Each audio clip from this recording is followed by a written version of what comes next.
At Maybrook Elementary School, third-grade teacher Justine Gandy expects a normal Wednesday morning. But when she steps into her classroom, the rows of desks are empty, except for one. Out of 18 children, only one is there, Alex Lilly. What detectives uncover is far more unsettling.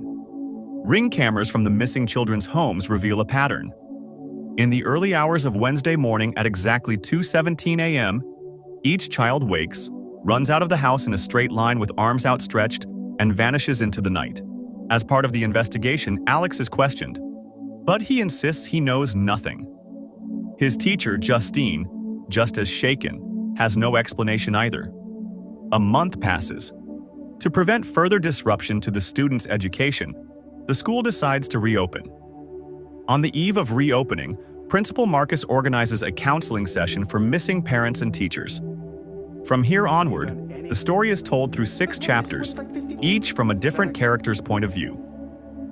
Justine sits quietly as a counselor addresses the audience. Tension erupts when one of the missing children's parents, Archer, interrupts, demanding that the authorities should stop wasting time and arrest the suspect sitting among them. All eyes turn toward Justine. Determined to prove her innocence, Justine steps onto the stage. She apologizes for what has happened recently and insists she wants answers as much as anyone. The crowd shouts her down, calling her a liar. Marcus attempts to defuse the situation, but the room spirals into chaos and the meeting is cut short. Humiliated and shaken, Justine drives to a liquor store to drink away her frustration. Shortly after, she receives a call from an unknown number. A voice warns her to watch her back. Back at home, she locks the door securely. Later, Justine prepares a drink when the doorbell rings. She peers outside. No one is there. Moments later, a loud knock rattles the house. Armed with a taser, she steps out and discovers her car vandalized in the driveway. The next morning, Marcus advises Justine to take a few days off and attend therapy. She refuses, insisting that work is the only thing keeping her grounded. But Marcus reminds her that the parents are still emotional and that it would be better if she stays away from the school for a while. Then Justine asks about Alex. Marcus assures her he is doing well in Mrs. Belt's class. She pushes to speak with him, but Marcus grows firm, warning that Alex has already endured enough and that Justine often crosses professional boundaries. She half-jokingly asks him to arrest her for consoling a crying child or giving a ride to a student who missed the bus. Marcus reminds her she is a teacher, not a parent. And though he understands her care for the students, he makes it clear she cannot contact Alex. Frustrated, Justine returns to her car. Later, she files a police report for the vandalism and the threatening calls. Across the street, she spots her ex, Paul, and waves at him. Later that night, Justine and Paul meet at a bar. Justine admits she's surprised he agreed to see her. Paul smiles and thanks her for reaching out, saying he had been thinking of calling to check on her after the news about the student's disappearance. Justine gets defensive, insisting she can handle herself. She then signals the bartender to get Paul a drink. He ends up ordering a Coke. Paul gently asks Justine how she's holding up. She admits that people are calling her a witch and that someone even vandalized her car. Upon hearing this, Paul encourages her to take a deep breath and asks her not to get trapped in her own thoughts. He points out to her that people aren't thinking about her nearly as much as she imagines, but Justine disagrees. Changing the subject, Justine asks if his wife, Donna, knows he is here. Paul admits she doesn't, and adds quietly that they're having problems lately. Justine smiles and urges him to get a drink, and he does. That night, they end up at Justine's house and sleep together. The next morning, she drives Paul to the spot where he left his car. On the way, she casually asks about his work. Paul, not in the mood to talk, brushes her off with a flat, "Whatever, fine." His indifference sparks Justine's anger, and she snaps that he isn't taking the missing children case seriously. Paul reminds her that he isn't a detective. When they arrive, he steps out. He tells her it was good to see her, and walks away. After school, Justine follows Alex to his house. She rings the bell, then knocks, but no one answers. The windows are strangely covered with newspapers. Looking for another way, she opens a side gate and slips into the small backyard. From there, she peers through a gap in the window. Inside, two figures sit rigidly on the couch, completely motionless. Alarmed, she calls Marcus to report what she has seen. He reacts with frustration, reminding her he explicitly told her to stay away. Minutes later, he ends the call. Later, while buying drinks at the liquor store, Justine is confronted by Donna, who has discovered that Paul cheated on her with Justine. Donna accuses Justine of getting Paul drunk. Their argument grows heated until the clerk steps in to break it up. That night, Justine dreams that she is walking through Maybrook Elementary. In her classroom, every child is asleep at their desks. Alex looks up at her, his eyes wide and unblinking. She jolts awake, heart racing. As she settles back into bed, she notices a woman on the ceiling above her. Terrified, she screams, but when she looks again, the woman is gone. The next day, Justine approaches Alex. "Are you okay?" she asks. "I'm okay," he replies. When Justine presses further, Alex suddenly yells, "Don't follow me," and storms off. Justine returns to Alex's house and knocks, but there is no response. She waits outside in her car. Hours pass until she sees Alex's mother quietly slip inside. Night falls and Justine dozes off. Suddenly, the front door bursts open. Alex's mother steps out, scissors in hand, her expression vacant. Without a word, she snips a lock of Justine's hair before retreating back into the house. Now the story shifts to Archer's perspective. Archer, whose son Matthew went missing, is obsessed with finding out what happened to him. Each night, he replays the Ring camera footage from the night Matthew disappeared, studying it for any hidden detail. Archer also runs his own construction company. One day, his employee points out that they painted a door the wrong color, red instead of forest green. Archer admits he ordered it wrong, and he hauls the red paint can into his car and tells the worker to order the correct one. Later, Archer meets with Ed, the police chief, seeking an update on the case. Ed insists the detectives are working tirelessly, but Archer cuts him off, accusing him of protecting the real suspect, Justine. "I looked into her past," he says. "She was arrested for DUI 2 years ago and dismissed from a previous job for inappropriate behavior." Ed chimes in. "That was with a faculty member." Then Ed adds, "No one forced the children to leave." The footage shows they walked out of their homes on their own. That night, during the counseling session at the school, Archer accuses Justine. After the meeting, he secretly follows Justine home and vandalizes her car. Then he goes back to his house and watches the footage again before falling asleep. Hours later, he jolts awake, 2:17 glowing on his alarm clock. Heading downstairs, he sees Matthew run outside. Archer chases after him in desperation, but somehow finds himself back in front of his own house, watching as Matthew slips inside. In the sky above, a glowing gun-shaped light shines with the numbers 217 etched into it. Archer rushes into his son's room, whispering, "Where are you?" He breaks down in tears, confessing he loves Matthew, though he never said it aloud. Suddenly, a woman with a terrifying smile appears in Matthew's place, and Archer wakes with a start. Archer spreads a map of Maybrook on his table. Using a ruler, he draws a straight line from his house, mimicking the way Matthew ran that night. He then visits the home of another missing child, Bailey. After introducing himself to Bailey's mother, he asks to see their Ring camera footage. She refuses. Archer waits until her husband arrives. He makes the same request, and this time Archer is granted access. Reviewing the video, he confirms the same strange pattern, the children running in a straight line. With Matthew's and Bailey's homes at opposite ends of town, he draws a line between them. It intersects the map at a central point, but the spot reveals nothing familiar. Driving aimlessly to clear his head, Archer spots Justine's car pulling into a gas station and decides to follow. Confronting her, he demands answers. Justine snaps back, telling him to leave her alone, that she has nothing to say. Before the confrontation escalates, Marcus runs towards her and tackles her to the ground and pins her. Archer tries to help, but Marcus shoves him aside. Justine stumbles into the store. The point of view now shifts to Paul.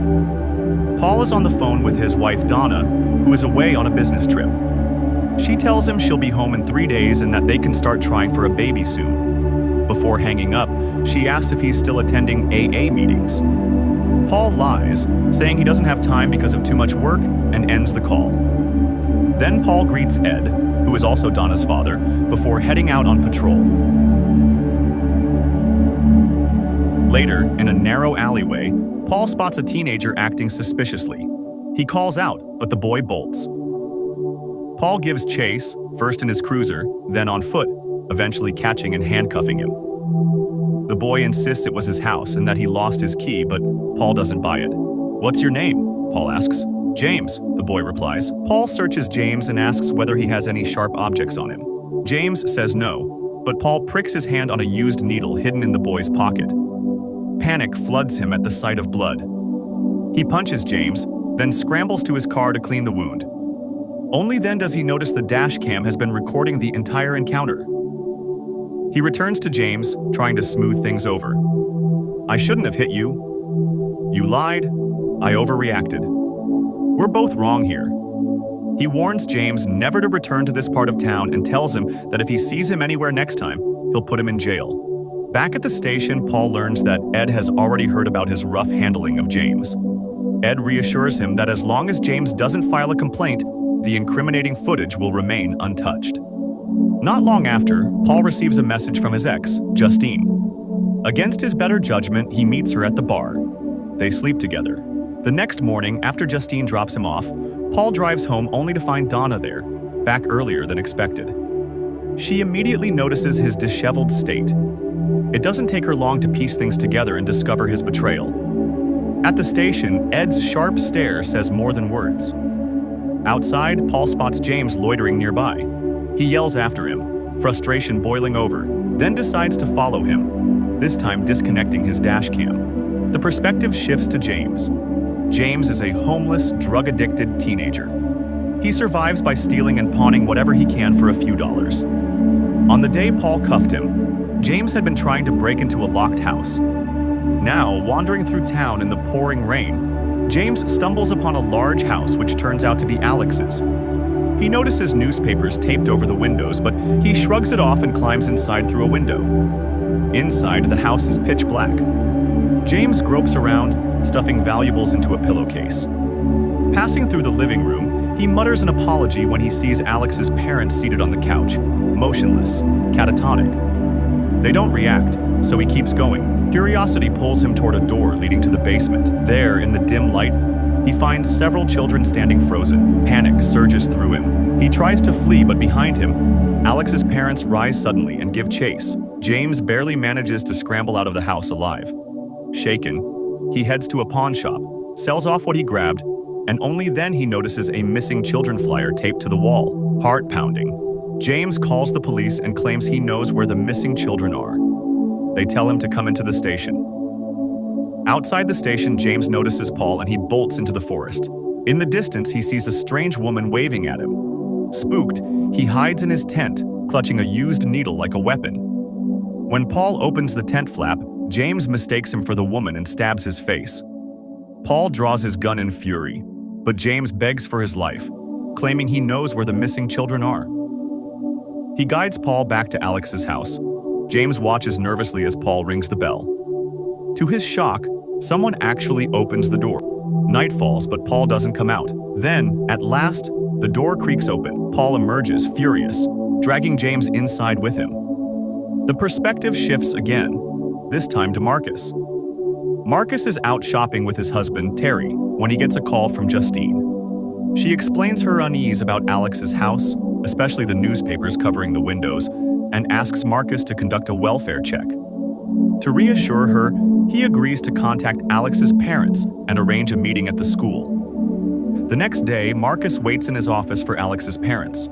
A woman in excessive makeup enters and introduces herself as Gladys, Alex's aunt.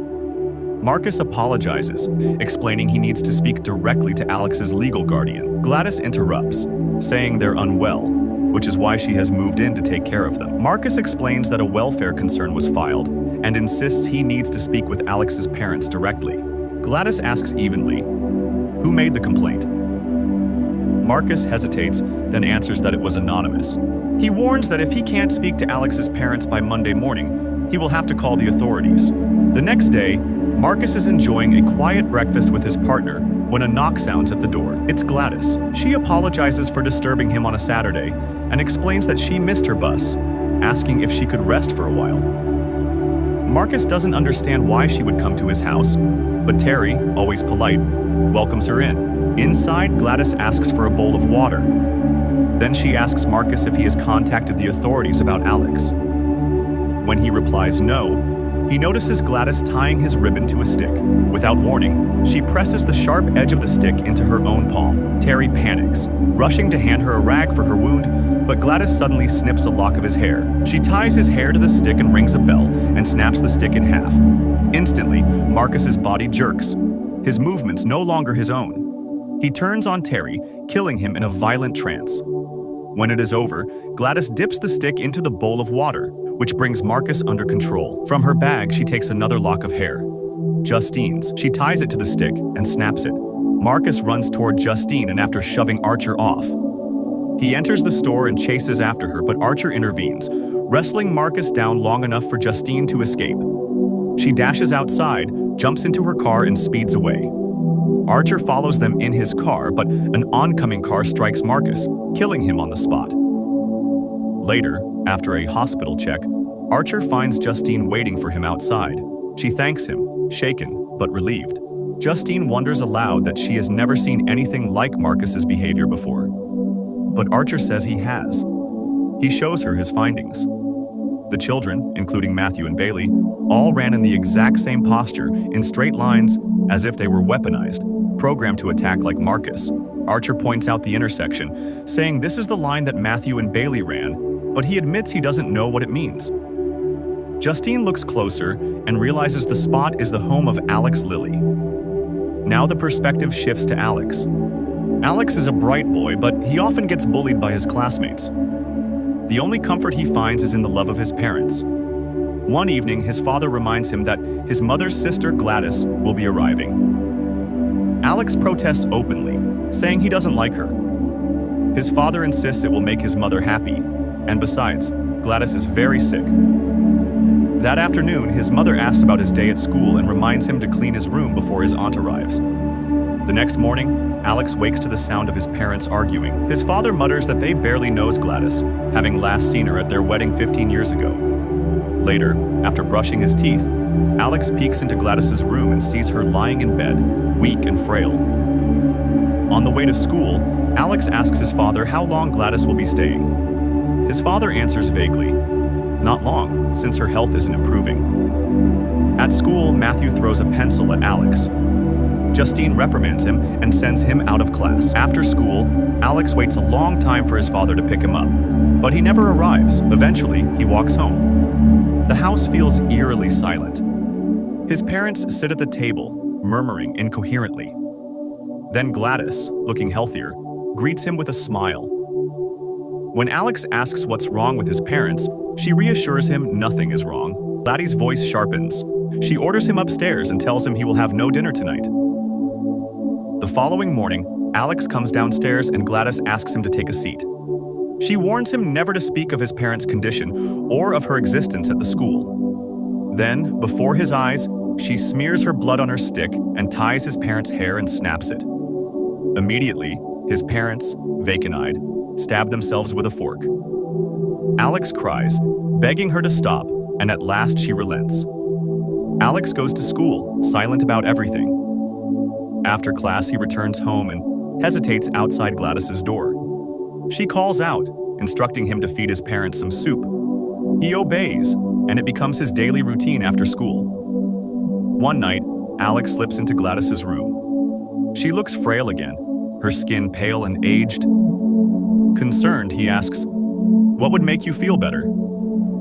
Gladys sighs and says, "I thought your parents would make me feel better, but they haven't." Then she looks at him and whispers, "You could help me." Alex hesitates and asks, "How?" She tells him to bring an object from each of his classmates. Though the request unsettles him, he asks if she will leave once she recovers. Gladys looks hurt by the question but lies, assuring him she will. The next day, while the others play basketball, Alex sneaks into the classroom and steals his classmates' name tags. Justine catches him on his way out and gently asks if he's all right since he's been unusually quiet lately. Alex lies, saying he's fine. She reminds him that he can always talk to her if he wants.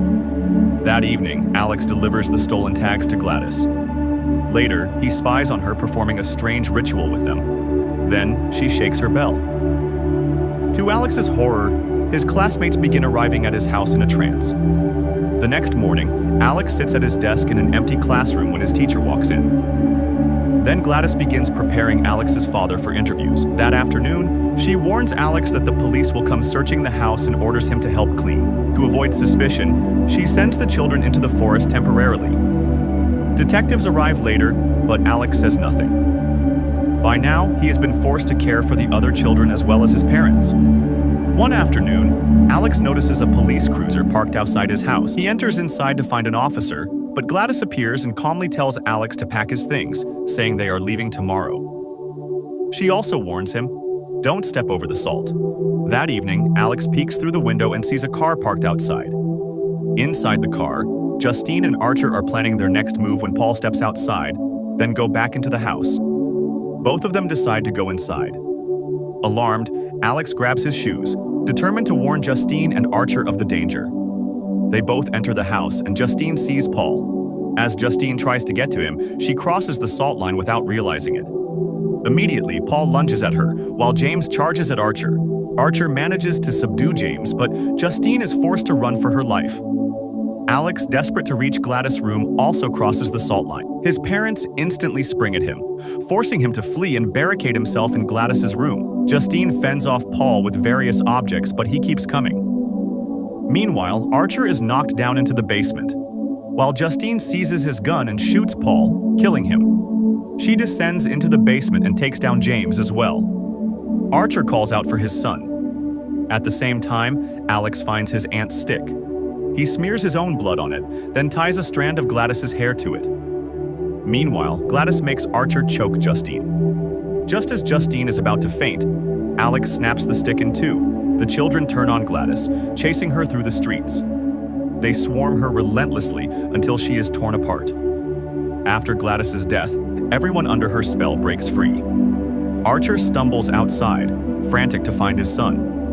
Justine checks on Alex, who is trembling but alive. His parents, however, never recover from their state and are committed to an institution. Alex is eventually placed with a kind relative. In time, some of the children begin to recover, slowly regaining their voices, though not all of them did.